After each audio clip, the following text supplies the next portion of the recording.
আমিও চলে আসছি 20 টাকা 30 টাকা 50 টাকার শাড়ি নেওয়ার জন্য।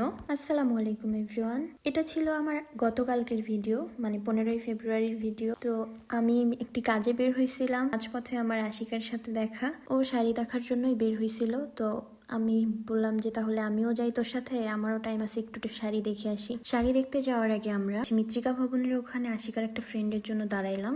ও আসবে, দেন ওকে নিয়ে যাব। হুট করে দেখি যে ওইখানে এত ফুল, মানে ছবি না তুললে কি আর ভালো লাগে? বসন্তর পুরো একটা ভাইবস, পুরো আমেজ লাগে গেছে ওখানে, এত ফুল মাশাআল্লাহ। ভিডিও করতে করতে এক পর্যায়ে দেখি আমার টিপ দেওয়া নাই, টিপ বের করে একটু দিলাম, দেওয়ার পরে এবার ঠিক আছে। দেখছো কত সুন্দর ফুল, এখানে কত ফুল যে আছে মানে বলে বোঝানো যাবে না। প্রচুর ফুল, মানে ছোটখাটো একটা বসন্ত উৎসব এখানেই পালন করা যাবে। শাড়ি পরে আসলে আরো জোস ছবি আসতো। যাই হোক, আমাদের জামা পরেও অনেক সুন্দর ছবি আসছে। ফুল নষ্ট না করে সুন্দর মতো ভদ্র মতো ছবি তুলে আমরা ওখান থেকে বের হয়ে চলে আসছি। এখান থেকে আমরা ছবি উঠায় বের হয়ে গেলাম, বের হয়ে আমাদের মেইন গন্তব্যে যাচ্ছি। এইটা হচ্ছে ফার্স্ট দোকান, এইটা কারমাইকেলের গেটেই। এখানে তেমন একটা কালেকশন ছিল না, আমরা যেটা খুঁজতেছিলাম ওইটা হচ্ছে কলেজ রোডে। এই যে কলেজ রোডের যেখানে গেছি এখানে একটু বড় সড়ো ভাবে 5-6টা দোকান আছে শাড়ির। এগুলো মূলত পুরানা শাড়ি, এখান থেকে সুন্দর মতো বেছে বুসে নিতে হবে আর কি। তো এখানে অনেক লোকজন আছে, সবাই দেখতেছি শাড়ি কিনতেছে।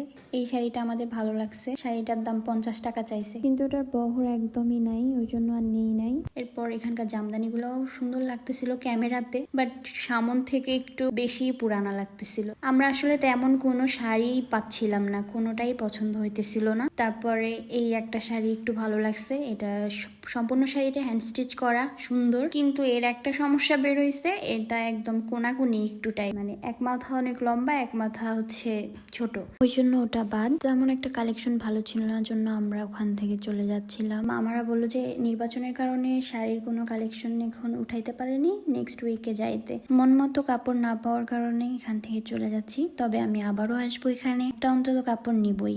যাই হোক, তারপর আশিকা একটা আমাকে কেক কিনে দিল কারমাইকেলের সামন থেকে। তারপর আশিকাকে বিদায় জানাই আমি চলে গেলাম পার্কের মোড়ে। আমার বেস্টি আমাকে মালাই চার পোড়া রুটি খাওয়াইছে। এই পোড়া রুটি আমরা খাবো খাবো করে সেই 1.5-2 বছর থেকে বিকেলে বেরি হওয়া হয় না, আর বের হইলেও ওর যখন টাইম থাকে তখন আমার থাকে না। অবশেষে আনএক্সপেক্টেডলি হয়েই গেল। ওখান থেকে ক্যাম্পাসে কিছুক্ষণ বসেছিলাম। এই যে ক্রিয়েটিভ মানুষের সাথে দেখা, মমির ফ্রেন্ড তার জন্য একটি হিজাব হ্যাঙ্গার বানাইছে জুট দিয়া, মার্শাল্লাহ অনেক সুন্দর হয়েছে। এরপর মোরাল অফ দ্য স্টোরি হইলো, আমি যদি একটা কাজে কখনো বের হই, ওই একটা কাজ শেষ করে আমার বাড়ি আর ফেরা হয় না, মানে সাথে আরো 3-4টা কাজ এসে হাজির। টাটা, আল্লাহ হাফিজ। সবসময়ই আমার সাথে এমন হয়।